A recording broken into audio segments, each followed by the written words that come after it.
Think about the human ribcage for a second. I mean, if you look at it from a purely biological or, an engineering standpoint, it is a masterclass in defensive architecture. Oh, absolutely. It's incredibly robust. Right. It is a literal cage of interwoven bone. And it exists for one primary reason: to protect the most vital, the most vulnerable, the most essential soft organ in the human body, the heart. Yeah, it's basically the pinnacle of evolutionary security. Yeah. I mean, you do not expose the heart. You keep it hidden beneath muscle and bone, guarded at literally all costs. Exactly. Because the moment that specific organ is compromised, the entire system just shuts down. Everything stops. It is entirely instinctual to protect it. But then you look at one of the most famous pieces of religious imagery in the entire world, the Catholic depiction of the Sacred Heart of Jesus, and that biological armor is completely inverted. It's completely gone. Gone. The heart is on the outside. It is brutally exposed. It's bleeding. It's wrapped tightly in barbed thorns, and it is literally on fire. Yeah, that image completely subverts our most basic human instinct for self-preservation. It takes the ultimate symbol of fragility, removes all the defenses we would naturally put up, and just places it front and center. I mean, it is a portrait of absolute vulnerability. And welcome to today's deep dive. Today, we are unpacking a really fascinating stack of sources, ranging from the Catechism of the Catholic Church and papal encyclicals to, ancient biblical texts and even the mystical visions of a 17th century nun. It is a massive scope of material. It really is. Our mission today is to break down the devotion to the Sacred Heart of Jesus. We want to move past the familiar religious artwork, the kind of sanitized, safe image you might see on a supermarket candle or maybe a stained glass window. Right, the stuff we are all used to seeing. Exactly. We want to really get into the visceral, theological, and historical depths of what this devotion actually means for you and, well, your spiritual life today. Because when we synthesize these sources, it becomes clear this is far more than just an aesthetic choice or a piece of historical artwork. We're going to connect the dots between those ancient scriptures, the realities of our deeply distracted modern lives, and the radical concept of a creator who is intensely emotionally engaged with humanity. Okay, let's unpack this. The texts we are exploring frame the Sacred Heart not as a mere symbol or some optional piece of sentimentality, but as a really profound invitation. An invitation that these documents claim has transformed saints and sinners for centuries. Yeah, it's definitely not just a metaphor. And that's where I want to start, with the anatomy of this infinite love. Because when I first read through the material, I assumed it was purely poetic. Like when someone says, "I give you my heart," they obviously don't mean the literal cardiac muscle. Right. We naturally assume it is just, poetic language for affection. But the Church's teaching here is incredibly literal. The Sacred Heart represents the true, authentic heart of Christ. Literal tissue and muscle. Exactly. Specifically, his physical human heart, perfectly united to his divine love. The source material points directly to the Catechism of the Catholic Church, which, for anyone listening who might not be familiar, is basically the official summary of all Catholic teaching. Specifically, paragraph 478 says Jesus literally took on a human heart. A physical heart that felt physical pain. Yes, a heart that experienced the sting of human rejection and that burned with love. We are talking about an actual cardiovascular system. It beat. It felt the physiological symptoms of anxiety. It could be, literally broken. That physicality is so crucial to understanding the mechanics of this devotion. The material also references Pope Pius XII, who wrote an encyclical, which is a major formal letter from a pope that acts as a sort of theological deep dive. Oh, right, the one called Haerietis Aquas. Yes, Haerietis Aquas. In it, he affirms that the Sacred Heart is the symbol and image of the infinite love of Jesus Christ. He is confirming that this is a tangible theological reality, not just poetry. It's really the cornerstone of how the Incarnation is understood in this context. It seems to me that the Church is using this literal physical organ as a kind of grounding wire, because the concept of infinite divine mercy is it's too massive, too abstract for the human brain to process, right? Or totally. A distant cosmic creator is really hard to relate to. Exactly. So does the source material confirm that this physicality is what bridges the gap? What's fascinating here is that the physical heart does exactly that. It grounds the divine love right in the grit of human reality. In this theology, God is not revealing himself as some distant, abstract force of nature or, a prime mover sitting light years away in the cosmos. He's right in the mess with us. Right. He is revealing himself as someone intimately acquainted with the dirt, the sweat, and the suffering of human existence. The physical organ communicates that God doesn't just love humanity from a safe distance. He physically feels the cost of that love in his very flesh. So if this physical heart is the grounding wire, any physical damage to it carries massive, almost cosmic weight. And that brings us to the biblical roots of this devotion. Yeah, because this isn't a new idea that someone just came up with recently. Not at all. The texts trace it right back to the historical moment of the crucifixion, specifically to the Gospel of John, chapter 19, verse 34. This is the moment immediately after Jesus has died on the cross. The text describes a Roman soldier piercing his side with a spear, and it specifically notes that immediately blood and water came out of the wound. It's such a violent, graphic, almost medical detail to include in a spiritual text. I mean, a Roman spear wasn't a delicate surgical instrument.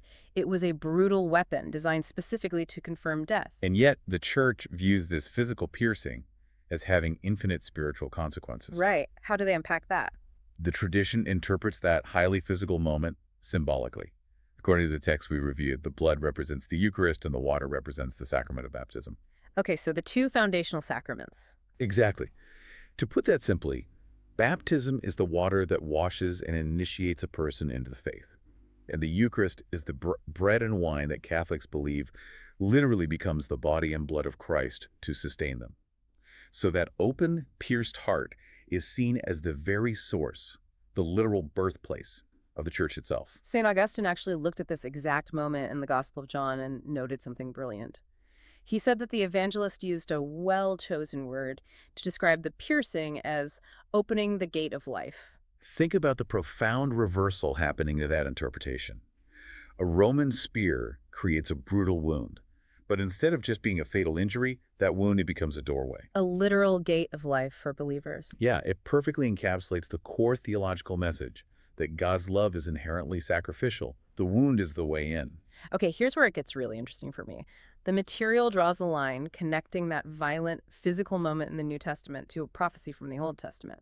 They look at the book of Hosea, chapter 11, verse 8. Oh, this is a great connection. In this passage, God is speaking, and he says, "My heart recoils within me. My compassion grows warm and tender." The contrast between those two images is just staggering. You have this incredibly tender, aching, emotional language in Hosea, written centuries earlier, where God is describing his own internal vulnerability. And then, hundreds of years later, that emotional prophecy culminates in the literal physical piercing of a physical heart in the Gospel of John. It's the emotional becoming physical. Exactly. Both texts reveal a God who is completely emotionally engaged with us. He's not some stoic observer watching us from a cloud. He is deeply affected by humanity. Mm. But, while that biblical foundation was present from the moment of the crucifixion, a spear wound is a one-time historical event. Right. It happened once on a Friday in the first century. Exactly. The highly structured devotion we recognize today, the specific imagery of the exposed heart we talked about earlier, that didn't fully coalesce until a major catalyst centuries later. Right. So how did that ancient historical moment morph into the highly specific, incredibly visceral image of a flaming, thorn-wrapped heart? We have to look at France in the 1600s. According to the document, Jesus appeared to a humble nun named St. Margaret Mary Alacoque. The visual revelation she reported is what cemented the modern imagery. The heart exposed, surrounded by a crown of thorns, burning with actual fire, and explicitly wounded by human indifference. If you're listening to this and thinking, okay, a 17th century nun seeing a literal flaming heart sounds completely surreal, you really have to look at what the imagery is actually doing. The source gives us a direct quote from the revelation she described. What did she say? Jesus points to his heart and says, "Behold this heart, which has so loved men, and in return receives ingratitude." But I want to push back on this imagery for a second, because in Catholic theology, Christ is resurrected, right? Yes, he is. His body is supposed to be glorified. So why reveal his heart to St. Margaret Mary, wrapped in thorns and on fire? What does this harsh, painful contrast tell us about the ongoing nature of this relationship? I mean, it doesn't look very glorified to me. This raises an important question, and it is central to understanding the mechanics of the devotion. The thorns that St. Margaret Mary saw aren't just a historical callback to the Roman soldiers in the first century. They represent an ongoing, present-tense reality. Ongoing, like happening right now. Yeah. The theology posits that Christ's love is actively seeking a response from humanity today. right now. So the wounding isn't just a historical event locked in the past. It's happening concurrently with our lives. Exactly. Wow. And if you look at the fire, our source brings in St. John Eudes, another prominent historical figure in this devotion. He described the heart as a furnace of love. A furnace. That's a strong word. It is, because the fire isn't just about passion, it's about consumption. In human terms, if you love someone that intensely, it consumes your ego, your self-preservation. A furnace transforms whatever you put into it. Oh, wow. I see what you mean. So the contrast of the glorified, resurrected Christ showing a suffering, burning heart communicates that divine love is permanently marked by its sacrifice. The vulnerability wasn't a temporary phase. It is the eternal state of God's love. Okay, so the thorns represent an ongoing wounding, and the source text is very explicit about what exactly is causing those thorns today. And it's not necessarily what a lot of people might think. No, it's really not. The warning in the material is that what wounds Christ's heart the absolute most is indifference. It is not outright vehement hatred. It is not active, malicious rebellion. It is just coldness. Yeah. The text says it's about ignoring him, treating him as unimportant, going about your day and living as if he simply doesn't matter. Which is so convicting when you think about our modern culture. Absolutely. We live in a world that is hyper-distracted, incredibly fast-paced, and largely self-focused. Simple apathy, just being caught up in scrolling on our phones, worrying about the mortgage, picking the kids up from soccer practice, is actually framed as a deeper wound to the divine than active, angry rebellion. Yeah, because indifference basically tells the creator of the universe that he simply doesn't matter. Wait, so simple apathy in our busy lives is really considered worse than outright rejecting him? It makes perfect sense if you look at human psychology. Think about how this works in our own relationships. If someone is intensely angry with you, they are, at the very least, engaged. That's true. They care enough to fight. Exactly. They care enough about you and the relationship to exert the energy to be mad. But if someone you love deeply just completely ignores you, if they look right through you as if you aren't even in the room, that is the ultimate crushing rejection. The opposite of love isn't hate, it's indifference. Right. And because the Sacred Heart represents a God who is passionately, almost recklessly in love with humanity, coldness is the most painful possible response. Well, Knowledge and love are only valuable when they are actually applied. so it's about action. Yes. This devotion emphasizes that God isn't looking for passive intellectual agreement. He's actively seeking reciprocal love. To ignore that invitation is to twist the thorns tighter. You cannot fight apathy with more apathy, because the central wound to the Sacred Heart is indifference. The only logical cure for that is highly intentional, responsive action. The source lays out an exact, highly practical action plan for how believers are instructed to respond. It's not just a vague feeling you're supposed to conjure up, right? No, there are physical, psychological steps. The genius of this source material is that it recognizes human nature. You can't fight the dopamine hit of a smartphone or the exhaustion of a work week with a vague promise to be more spiritual. You fight it with structured, immovable physical rituals. It is an intentional disruption of the modern default. Let's break down that disruption. First on the list is enthroning the Sacred Heart in the home. This means placing an image of the Sacred Heart in a prominent place and officially dedicating the household to Christ. Which is a very physical, spatial commitment. I look at this as changing the architecture of your attention.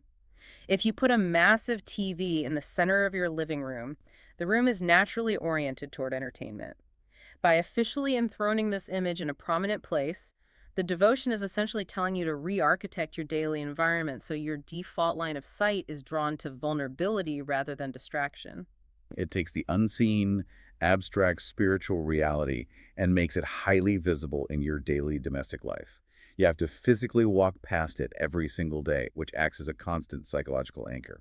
Then there is the First Friday devotion. This involves receiving communion on the first Friday of 9 consecutive months. That's a major commitment. Yeah, receiving communion on 9 consecutive First Fridays. Why 9 months, though? Is it tied to human gestation? The amount of time it takes to form a permanent habit? The text seems to imply this requires breaking our natural default of convenience. It creates a necessary friction. 9 months is a long time to commit to anything in our culture. It builds a rhythm of intentionality.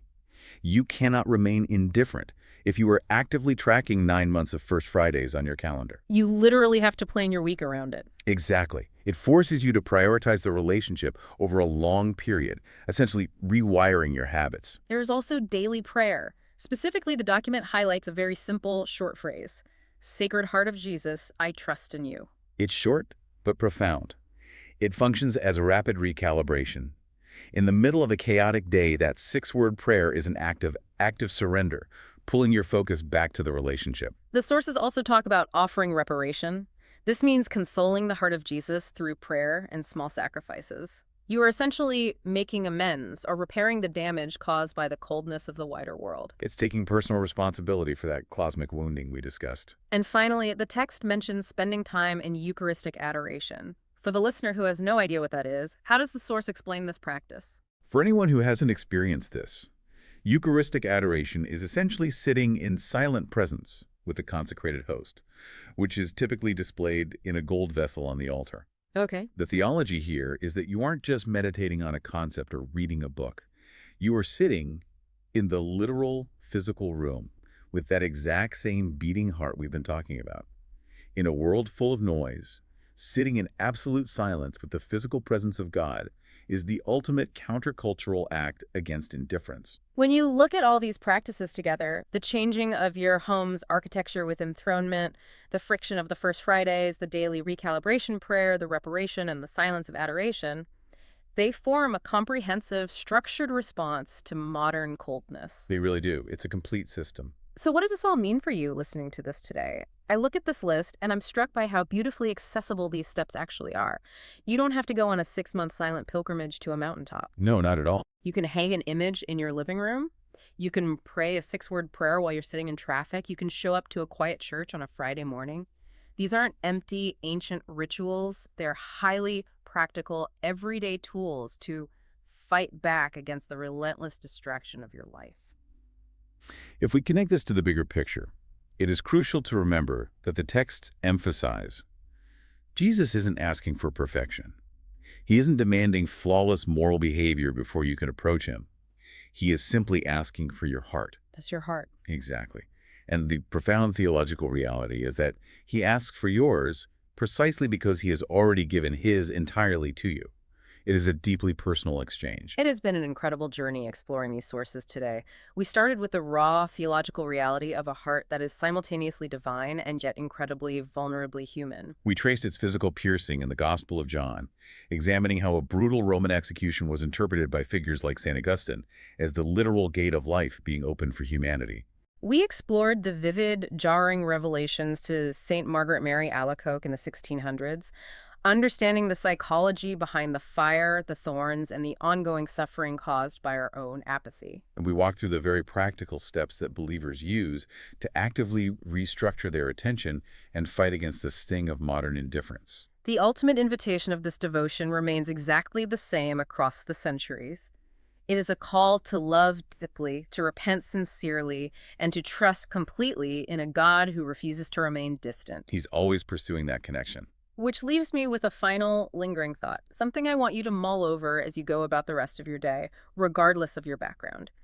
We talked about how in this theology, Christ's heart is constantly burning with infinite love, yet it is actively wounded by our everyday, casual apathy. Right. Does that mean every mundane, seemingly insignificant moment of our day where we catch ourselves, where we choose to offer a small act of attention instead of giving in to the distraction of our phones or our stress, is that actually a cosmic act of consolation to the creator of the universe? That's a profound way to look at it. Think about the ribcage we started with, the biological armor we constantly put up to keep ourselves safe, to stay detached, to avoid getting hurt. What happens if we choose to take that armor down just a little bit and meet that ultimate exposed vulnerability with our own? Thank you for joining us on this deep dive. We warmly encourage you to continue exploring the depths of this devotion on your own. There is always more to uncover.